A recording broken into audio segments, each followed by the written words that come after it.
Hello everyone, మీరు చూస్తున్న Suman TV. నేను మీ కీర్తి. నాతో పాటు ప్రముఖ homeopathy physician doctor Chetan Raj గారు ఉన్నారు. హాయ్ చేతన్ గారు. Hello madam.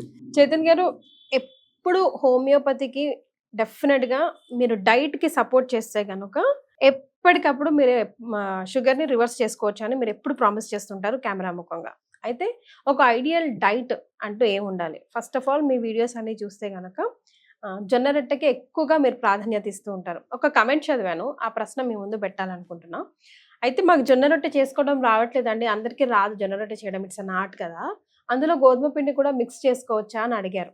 సో ఈ డైట్‌లో మీరు ఎలా అయినా జొన్న పిండి యూజ్ చేస్తారు కాబట్టి నేను ముందే ఈ ప్రశ్న మీ ముందు పెడుతున్నా. సో ఒక డయాబెటిక్ పేషెంట్‌కి this is an ideal diet, ఇట్లా చేసి చూడండి అంటే, అండ్ అది అందరికీ వర్తిస్తదా? ఆల్ ఏజెస్‌కి అదే డైట్ ప్రిఫర్ చేయొచ్చా? ఇప్పుడు మీరు ఒకటి అన్నారు, హ్మ్. జొన్న పిండిలో గోధుమ పిండి కలపొచ్చా లేదా అనేసి. సేమ్ క్వశ్చన్ వారంలో 10 మంది అడుగుతారు నాకు. మల్టీగ్రెయిన్ గా అయిపోతుంది కదా చేతన్ గారు, అసలు కలుపుకోవచ్చు కదా, ఏమైతుంది? ఒక 3-4-5 పిండిలు వేస్తే మల్టీగ్రెయిన్ ఆట అవుతుంది కదా. అవును, మల్టీగ్రెయిన్ ఆట అవుతుంది సరే, కానీ నేను ఒకటి చెప్తా మీకు. మనం ఏంది అంటే ఏదైతే మనం గోధుమ తింటాం కదా, అది మాడిఫైడ్ గోధుమ అంటాను. మాడిఫై అంటే ఏంటంటే, ఇప్పుడు మనం ఒక బండి కొని దాన్ని మొత్తం పార్ట్లు తీసి మాడిఫికేషన్ చేసి, అంటే మారుతి 800ని మీరు లంబార్గిని లా తయారు చేసుకుంటారు కదా. ఓకే. కానీ అది ఏమైపోతుంది, దాని ఇంజన్ ఖరాబ్ అవుతుంది, దానివల్ల మొత్తం బాడీ ఎఫెక్ట్ అవుతుంది కదా మారుతి 800ది. ఇది కూడా అట్లనే.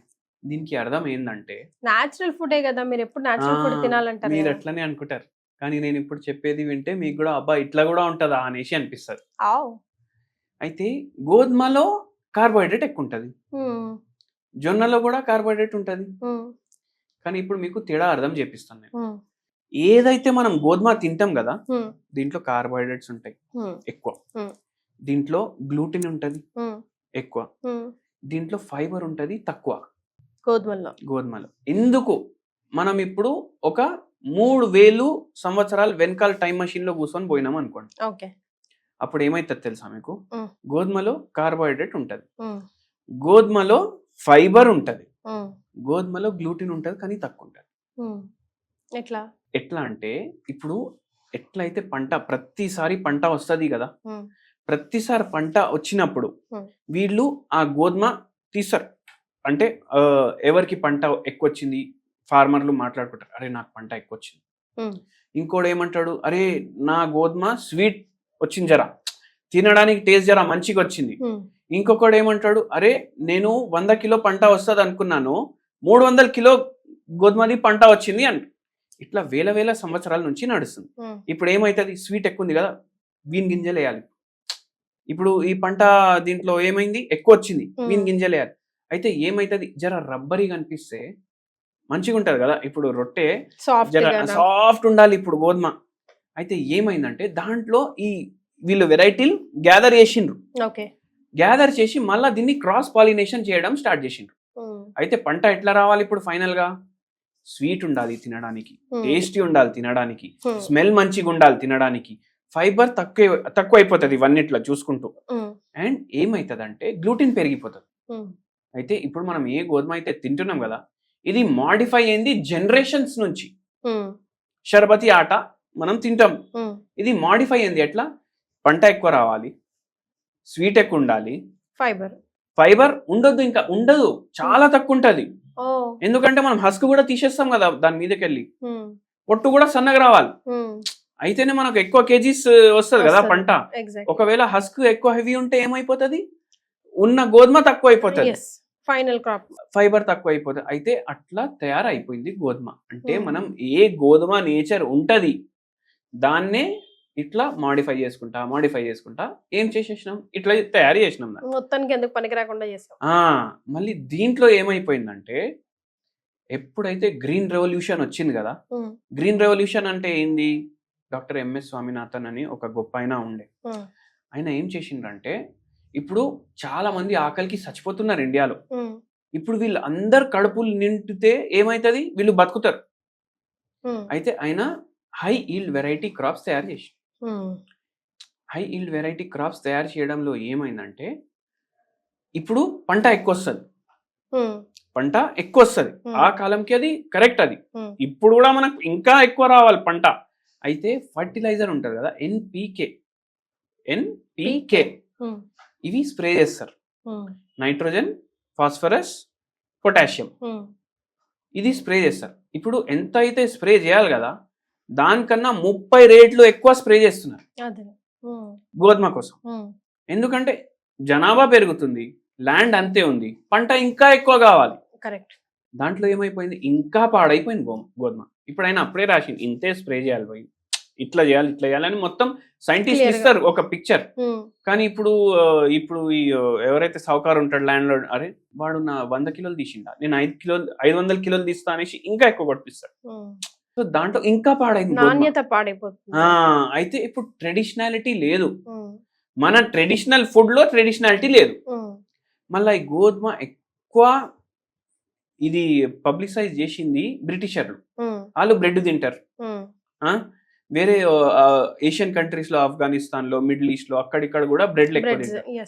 మన ట్రెడిషనల్ ఫుడ్ ఇప్పుడు మనం గ్రెయిన్స్ ఆలోచిస్తే ఏంది, రైస్ ఓకే మనం తింటాం, మనం జొన్నలు తింటాం, బాజరాలు తింటాం, రాగులు తింటాం, సజ్జలు తింటాం, ఇవి తింటాం కదా మనం అవి మర్చిపోయినాం.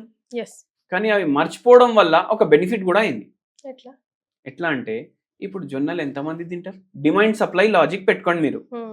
అది ఎట్లా తయారైనా వాడు కొనేటోడు కొంటాడు. అయితే దాన్ని ఎక్కువ మాడిఫై చేయలేదు, అర్థమైంది కదా మీకు. ఇంకా దాంట్లో ఫైబర్ ఉంది, ఇంకా దాంట్లో మినరల్స్ ఉన్నాయి, అండ్ అది గ్లూటిన్ కూడా తక్కువ ఉంది దాంట్లో. సో అందుకే మనకు ఎవరైతే డయాబెటీస్ రివర్సల్ గురించి వస్తారు, ఇప్పుడు నరాల నొప్పి అనేసి ఒక పేషెంట్ వచ్చిండ్రు, ఆ పేషెంట్ ది HbA1c 12.5 ఉండే. అయితే వచ్చినప్పుడు ఏం చెప్పిండ్రంటే, నాకు కాళ్ళు విపరీతంగా లాగుతున్నాయి సార్, మెడ నొప్పి ఉంది, చక్కర్లు వస్తున్నాయి, నాకు నడుస్తుంటే పడిపోతాను అనేసి భయం ఉంది, కాళ్ళలో స్పర్శ పోయింది, డయాబెటిక్ న్యూరోపతి కూడా ఉంది ఆయనకు. నాకు ఇప్పుడు టాబ్లెట్లు తీసుకుంటున్నాను, నేను ఇంకా ఇంజెక్షన్ కి పోమంటున్నారు, నాకు పోబుద్ధి అయితలేదు. ఏం తింటారంటే, నేను full diabetes the diet follow చేస్తా, మార్నింగ్ టిఫిన్లు తింటా, నైట్ టిఫిన్లు తింటా, మధ్యాహ్నం అన్నం తింటా, అంతే. అందరికి ఈ డౌట్ కూడా ఉంటది, టిఫిన్లు తింటే షుగర్ తగ్గుతుంది, నేను రైస్ తింటలేను కదా. అది వాళ్ళ భ్రమ, ఎందుకంటే మనం టిఫిన్లు కూడా రైస్ వేసుకొని చేసుకుంటాం. సో అందుకే మనం చెప్పినాము, నైట్ టైం ఒక్కటే జొన్న రొట్టె, మధ్యాహ్నం అన్నం, ఎంత తింటున్నారు దానికి సగం చేయండి. మార్నింగ్ మీరు టిఫిన్లు తింటే ఒక రోజు మీరు నార్మల్ ఎట్లా చేసుకుంటారు చేసుకోండి, ఇంకో రోజు అదే టిఫిన్ మిల్లెట్లతో చేసుకోండి. ఇవాళ ఇడ్లీ తిన్నారు కదా, రేపు మీరు కొర్రలతోటి ఇడ్లీలు తినాలి, ఎల్లుండి మీరు దోశ తిన్నారు అనుకోండి, దానికి నెక్స్ట్ డే మీరు రాగులతో దోశలు చేసుకోవాలి. అట్లా చేయాలి. అయితే 6 రోజులు అట్లా అయిపోతుంది. అయితే సండే రాగానే చీట్ డే ఉండొద్దు, అది వెరీ ఇంపార్టెంట్. సండే కూడా మీరు ఏదో కాంపన్సేట్ చేసి మీరు మిల్లెట్సే తినాలి. నాన్ వెజ్ అస్సలు తినకూడదా చేతన్ గారు? అంటే ఇప్పుడు మనం ఓన్లీ వెజిటేరియన్ గురించి డిస్కస్ చేసినాము, నేను నాన్ వెజ్ గురించి కూడా మీకు చెప్తాను.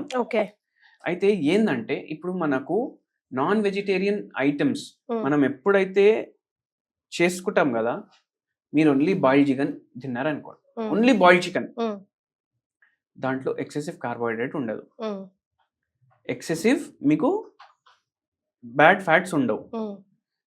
కానీ మనం ఏం చేస్తాం, దాన్ని ఉడకబెట్టి ఓవర్ కుక్ చేస్తాం మనం. ఎందుకంటే టేస్ట్ మంచిగా ఉండాలి, దాంట్లో నూనె వేస్తాం, పెరుగు వేస్తాం, గీ వేస్తాం, అన్ని వేసి దాన్ని ఓవర్ కుక్ చేస్తాం. దాంట్లో ఉన్న ఫుడ్ నేచరే చేంజ్ అయిపోతుంది. మళ్ళీ అదే పంట లాజిక్, ఇప్పుడు ఎట్లా మనకి ఎక్కువ పంట కావాలి, ఫర్టిలైజర్ అవి ఇవి కొట్టినాం కదా, ఈ కోళ్ళకు కూడా ఏం చేస్తారు, వాళ్ళు 3 నెలల్లో కోడి బయటికి మార్కెట్ లో పోవాలి, వాళ్ళు కూడా యాంటీబయాటిక్స్ ఇస్తారు దాన్ని. మళ్ళీ యాంటీబయాటిక్స్ అవి గ్రోత్ ప్రమోటర్లు అని చెప్పేసి ఇస్తారు. ఓకే, సో ఏమైపోతుంది, అది ఫుడ్ చైన్ లో వచ్చేస్తుంది.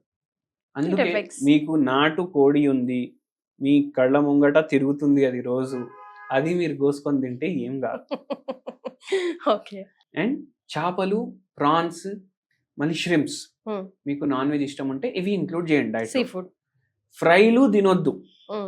ఇప్పుడు ప్రాన్స్ కూడా ఫ్రై చేసి తింటారు, చేపలు కూడా ఫ్రై చేసి తింటారు, ఉప్పు కారం మసాలా అన్ని వేసుకొని దాన్ని మ్యారినేట్ చేసి గ్రిల్ అని చెప్పేసి దాని మీద మళ్ళా నూనె వేసి తింటారు. అట్లా తినొద్దు. చేపల పులుసు మీరు తిన్నారనుకోండి, చేపల పులుసులో మనం చింతపండు రసం కూడా వేస్తాం కదా, ఉమ్, అది ఏం చేస్తుంది తెలుసా మీకు? ఉమ్, చేపల పులుసు మీరు తక్కువ నూనె వాడి వండుకోవాలి, ఉమ్, దాని మీద మీరు చింతపండు రసం పులుసులో తయారు చేసుకుంటారు మీరు అది. ఉమ్, అయితే చేపల పులుసు తయారైపోయింది. Hmm. చింతపండు ఉండడం వల్ల it inhibits the absorption of carbohydrate. Okay. అంటే తక్కువ చేస్తుంది కార్బోహైడ్రేట్ అబ్జార్ప్షన్ చింతపండు పులుసు. ఉమ్, ఉమ్, ఉమ్, మీరు ఇట్లా చేపల పులుసు చేసుకొని తినాలి, తినొచ్చు. ఎక్కువ ఆయిల్ వేయొద్దు. ఉమ్, ఇప్పుడు చేప రెడీ అయిపోయింది, పులుసు రెడీ అయిపోయింది. ఉమ్, ఇది ఏదైతే ఆయిల్ ఉంటది కదా అది ఇట్లా తేలొద్దు పైన, ఓకే. ఇంతే ఆయిల్ వేసుకోవాలి మీరు దాంట్లో. ఉమ్, అట్లా ఆయిల్స్ తగ్గించాలి, ఓవర్ కుకింగ్ చేయొద్దు ఫుడ్ ని. ఉమ్, చేపలు రెగ్యులర్ గా ఇంక్లూడ్ చేస్తే B12 కవర్ అవుతుంది. ఇప్పుడు ఈ నరాల పేషెంట్ కి కూడా మనం 2 times ఏమో మిల్లెట్లు తినండి అని చెప్పినాము, ఉమ్, ఆల్టర్నేట్ డే 2 times అవుతుంది, ఉమ్, లేకపోతే 1 time అవుతుంది. ఎందుకంటే మార్నింగ్ ఒక రోజు నార్మల్ టిఫిన్ తింటున్నాం కదా yes. అట్లా. మళ్ళీ ఇంకోటి కూడా ఏం చెప్తామంటే, మీరు ఎంత తింటున్నారు ఉమ్, మీరు మీ ఇంట్లో అబ్జర్వ్ చేయండి, ఉమ్, ఎవరు బక్కగా ఉన్నాడు, ఎవరు లావు ఉన్నాడు, ఉమ్, బక్కున్నోడు ఎంత తింటుండో అబ్జర్వ్ చేయండి, మీరు అంతే తినండి. అదేలేండి. మనకు అనిపిస్తుంది Quantity. అరే నేను ఇంతే తింటా నేను అని అనిపిస్తుంది మనకు, ఉమ్, కానీ అట్లా అబ్జర్వ్ చేయండి. yes. ఫైబర్ ఇంక్లూడ్ చేయండి మీ డయట్ లో. ఉమ్, ప్రతి పేషెంట్ కి ఇదే చెప్తాం. ఈ నరాల నొప్పి పేషెంట్ కి అయితే మనం మెడిసిన్ స్టార్ట్ చేసినాక, షుగర్ వ్యాధి అయితే పూర్తిగా రివర్స్ అవ్వడానికి 2.5 years పట్టింది ఆ పేషెంట్ కి. ఓ, కానీ నరాల సమస్యలు, మళ్ళీ యూరిన్ లో కూడా ప్రాబ్లమ్స్ ఉండే, ఉమ్, న్యూరోపతి సమస్యలు ఒక 7 months లో దేవుని దయతో తగ్గిపోయినాయి. ఓకే. ఆ అంత పేషెంట్ కి మనం డైట్ కూడా చేంజ్ చేసినాం కదా, ఉమ్, 2 months లోనే బాడీ యాక్టివ్ అయిపోయింది. ఉమ్, వెయిట్ లాస్ కోసం కూడా హెల్ప్ చేసింది. ఉమ్, అండ్ షుగర్ వాల్యూస్ కూడా తగ్గినాయి. మనం 4 months కి చేపిస్తాం అన్ని. ఓకే. సో గ్రాడ్యువల్ గా కానీ మంచిగా దేవుని దయతోటి పేషెంట్ ఈజ్ ఆల్ రైట్. అదే So- అంత పేషెంట్ గా ఉంటారండి పేషెంట్స్ కూడా. ఇప్పుడు 2.5 hours 2.5 years అంటే మీకు ఒకటి చెప్తాను, ఎప్పుడైనా ఏ డాక్టర్ అన్నా బై, ఏ డాక్టర్ అయినా, అది ఇంగ్లీష్ డాక్టర్ అన్నా, హోమియోపతి డాక్టర్ అన్నా, ఏ డాక్టర్ అన్నా, ఉమ్, ఉమ్, పేషెంట్ ఎవరైతే వస్తారో వాళ్ళకి పేషెన్స్ ఉండాలి ఫస్ట్. ఉమ్, వాళ్ళకి పేషెన్స్ లేకపోతే పరేషాని అయిపోతారు treatment. మరి. ఎందుకంటే వాళ్ళకి నమ్మకం నమ్మకం ఉండాలి, సపోర్ట్ చేయాలి, ఆ. టైం కి మీరు చెప్పింది చెప్పినట్టు చేయాలి. ఇప్పుడు ఒక పేషెంట్ వస్తారు, ఉమ్, ఫస్ట్ విజిట్ వచ్చిండ్రు, ఉమ్, హైపోథైరాయిడిజం ప్రాబ్లం ఉండే. ఓకే. అయితే ఎంత ఉండే హైపోథైరాయిడిజం? ఫస్ట్ 2 months లో మనం చెప్పినాం అంతా మీకు చేంజెస్ రావు అనేసి. 10.5 ఉండే ఉమ్, TSH. ఇప్పుడు 2 నెలల తర్వాత వచ్చిండ్రు, మనం ఏం చెప్పినాము 6 నెలల వరకు మనం టెస్ట్ చేపియము. ఉమ్, 2 months తర్వాత మళ్ళీ ఆయననే టెస్ట్ చేపించుకొని వచ్చిండ్రు, ఉమ్, 10.5 బదులు 10.7 వచ్చింది. ఓ, సార్ మీ దగ్గర మందులు వాడినాక కూడా పెరిగిపోయింది కదా అనేసి అని. ఉమ్, అయితే సార్ మీరు మందులు కంటిన్యూ చేయండి, ఉమ్, పేషెంట్ కి పేషెన్స్ ఉండాలి. ఉమ్. అంతే కదా. 6 నెలల తర్వాత నేను టెస్ట్ చేపిమంటే మీరు 6 నెలల తర్వాత చేపియాలి. ఉమ్, సో మీరు అట్లా చేయండి మెల్లమెల్లగా. మళ్ళీ 6 నెలల తర్వాత టెస్ట్ చేయించిన చేయించట. 6.4 వచ్చింది. ఓకే. 10 నుంచి 6.4. 6.4 స్లోగా తగ్గుతుంది, ఉమ్, కానీ తగ్గుతుంది. పేషెంట్ అంటే మనం ఏది డయట్ చెప్తే డయట్ వినాలి, మనం మందులు టైంకి వేసుకోమంటే టైంకి వేసుకోవాలి. ఇవి చేస్తే మనకు రివర్స్ result అవుతుంది. కనిపిస్తుంది. ఉమ్, ఇప్పుడు మీరు అన్నారు 2.5 ఏండ్లు ఎవరు అవుతారు, ఉమ్, ఎవరు అవుతారు, నా దగ్గర అంత టైమే లేదు. కానీ వేరే మందులు వాడితే మీరు లైఫ్ టైం వాడుతున్నారు కదా, ఉమ్, లైఫ్ టైం వాడుతున్నారు కదా మందులు. yes. ఇప్పుడు లైఫ్ టైం స్లోవా 2.5 ఏండ్లు స్లోవా మీరు చెప్పండి. 2.5. 2.5 ఏండ్లే స్లో కదా. ఉమ్, సో ఆ లాజిక్ తోటి మనం మందులు వాడు స్టార్ట్ చేయాలి, yes. అండ్ సైడ్ ఎఫెక్ట్ ఉండదు. ఉండదు. హోమియోపతి అంటేనే slow and study, but root cause నుంచి సొల్యూషన్ ఇస్తూ ఉంటుంది. సొల్యూషన్ ఇస్తుంది. దానికి మనకు పేషెన్స్ చాలా ఇంపార్టెంట్. సో విన్నారు కదా చేతన్ గారు చెప్పిన డైట్ ప్లాన్. డయాబెటిక్ అంటేనే డైట్ ప్లాన్ చాలా ఇంపార్టెంట్. ఆ తర్వాత హోమియోపతి ఆఫ్ కోర్స్ 100% సపోర్ట్ చేస్తుంది. సో ఈ వీడియోని సేవ్ చేసుకోండి, షేర్ చేయండి. Thank you so much Chetan గారు. థ్యాంక్ యూ అండి.